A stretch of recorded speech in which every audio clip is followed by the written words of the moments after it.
name's Elizabeth Bryan, and I want to send my condolences to the family. This has been a very moving event for me.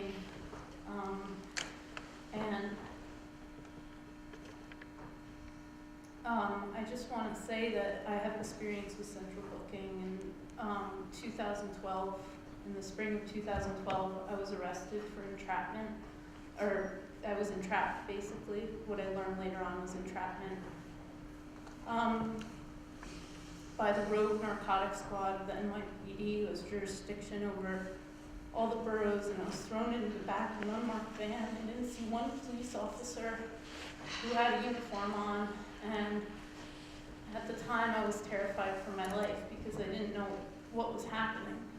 And the reason that I'm up here is because I did, in a backhand sort of way, have my life threatened when I ended up in Brooklyn Central Booking. My arresting officer was walking me after I was processed. He was walking me to the cells where the women were, maybe where Kyam was. And I was very emotional at the time because we were alone. Thank you. Because we were alone, walking down this long corridor. And I was scared. I was scared throughout this entire process. And he turned to me and he said, "We're going to the firing squad." And it made me so angry at that time. And I didn't know what to say. So while the story that I've heard about Kyam and her tragic ending, it doesn't surprise me. It frustrates me, it makes me angry, and I'm filled with rage, but it doesn't surprise me from my own experience. And I just want to say that I'm really sorry that we all have to be here to talk about it, but I'm so happy that we are. Thank you. Thank you, Jabril. And I'd like to just echo the strength of this family. It's very, very inspiring. Every time that Anita gets up, and Shanta gets up, I know it's gut-wrenching to speak each time. And the fact that you do it, and you know, it's very, very moving for everybody to hear your strength, your passion, and I just need to acknowledge that, first off. I've lived in this neighborhood since 1969. I had just got married, moved out to Hawthorne Street, not very far from here. And the first year that I was living in Flatbush, there was a gentleman whose name was James Parrish. And he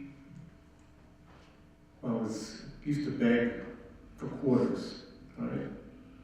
They called him Jimmy Quarters. And one night, the police killed James Parrish, who had cerebral palsy, by shooting him 7 times. They claimed that he lunged at them.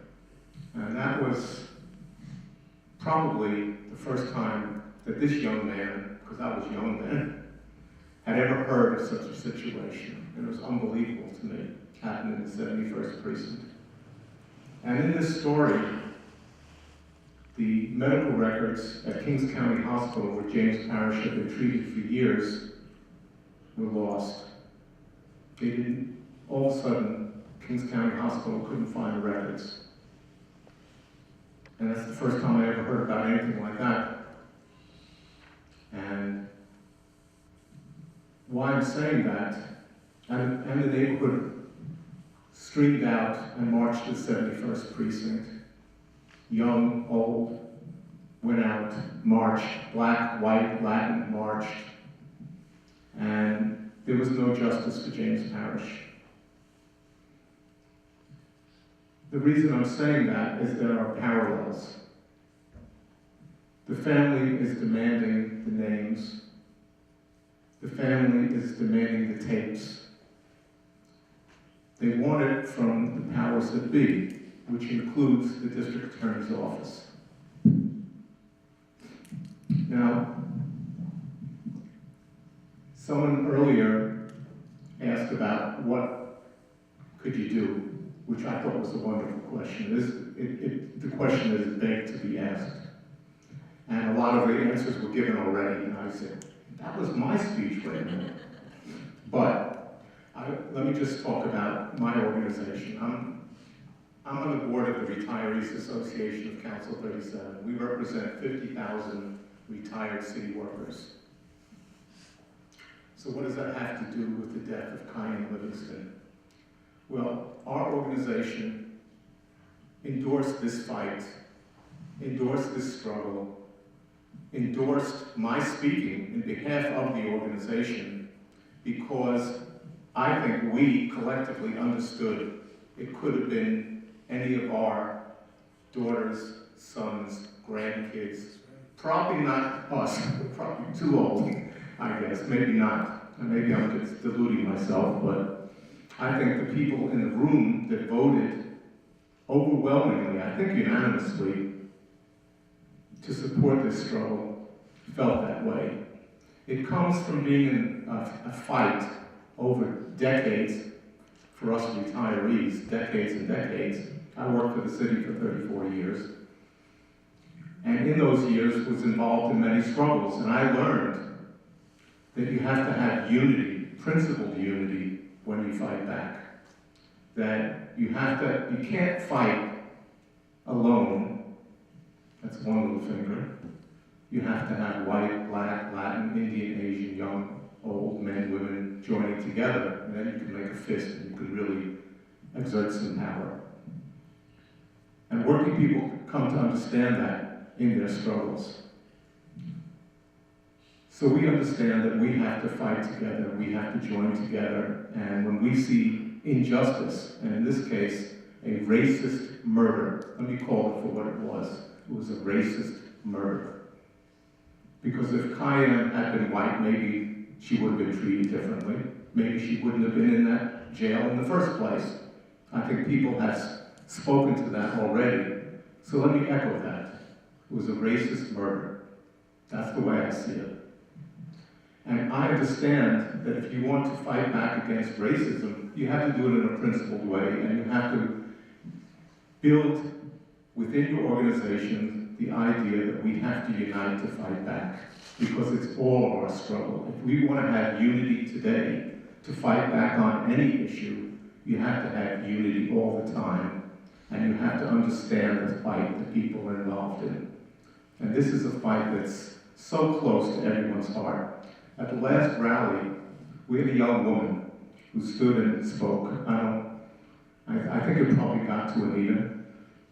She was 7 months pregnant, and she said she understood Anita's pain because she understood what it would be like for her. She imagined what it would be like for her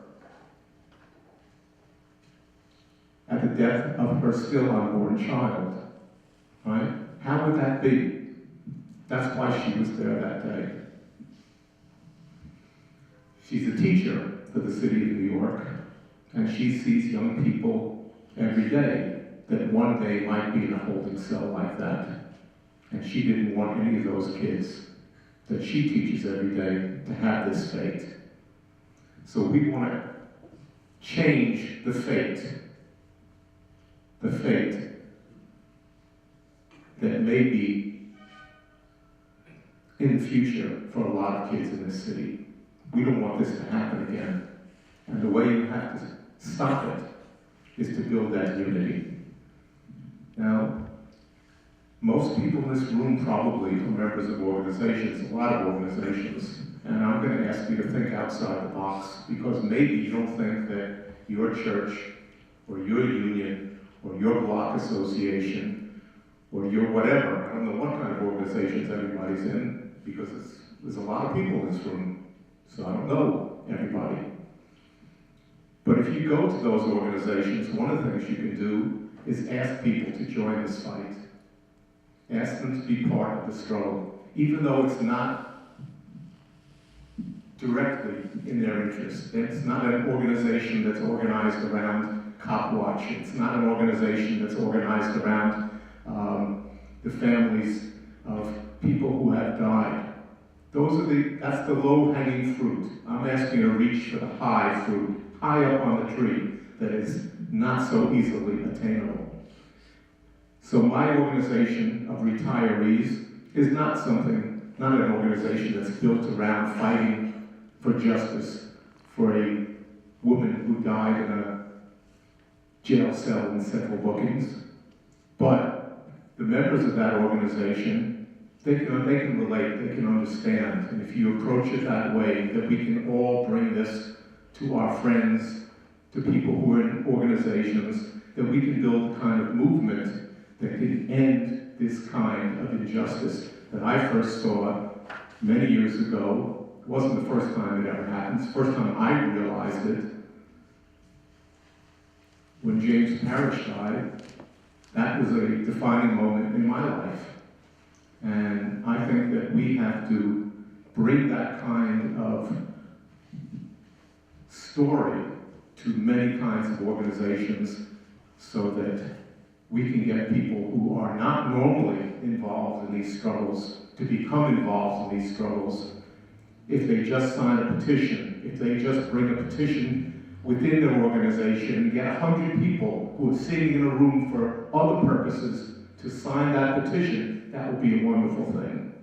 If you ask 100 people in the room who has had someone go through Central Bookings, I guarantee you will find that somebody has. Somebody will have that story.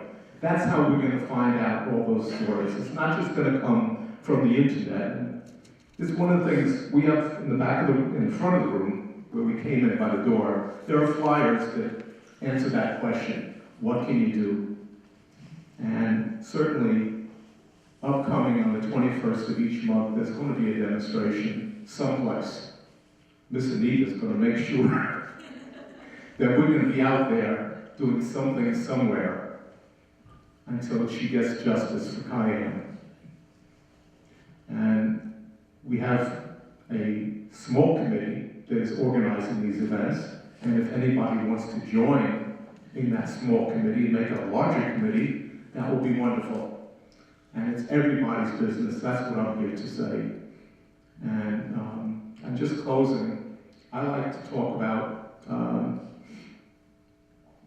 I paraphrase because I'll never quote it right, and I don't want to say I'm quoting, but Frederick Douglass said a long time ago, they divide each to conquer both. And the reason I'm up here is I understand those words. When we are divided, we are conquered. This is a system. They say that a rotten fish stinks from the head. Whoever those officers were in Central Booking, they committed a crime of omission, omitting giving health care to a sick and dying person. But the conditions in Central Bookings are the way they are, not because of those officers, but because of a system that allows those officers to act that way each and every day. We can't allow a system that functions that way to exist. Thank you. Good evening again. I'd like to take this time to say thank you very much. This is from my heart and from my family also. And I hope and I pray for all of you every day. Be safe, be strong. I might look strong, but I'm going to have that fight. I'm not going to give up. I'm never going to give up, no matter what. And for all the families that's behind me, give them my thank yous, please. That's my daughter. That's my girl. She left me. I still have my own. But I wanted two. No, I don't want it. Love you, Kyam. This is for you. They're here for you. Bless you. And we got this one.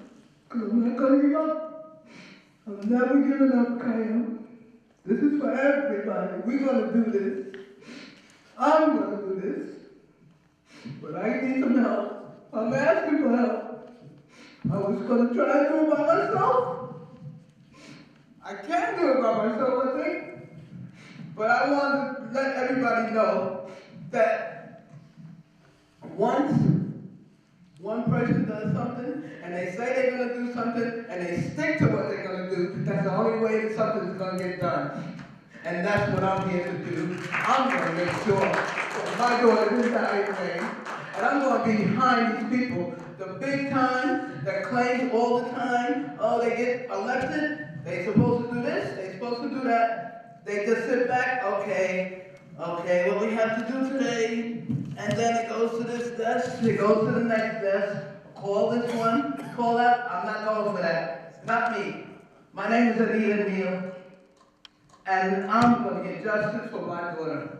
They're going to know that you justice now, and I'm going to show them the difference between what you did, what you used to do, what you can't do, because you killed my daughter. Thank you again.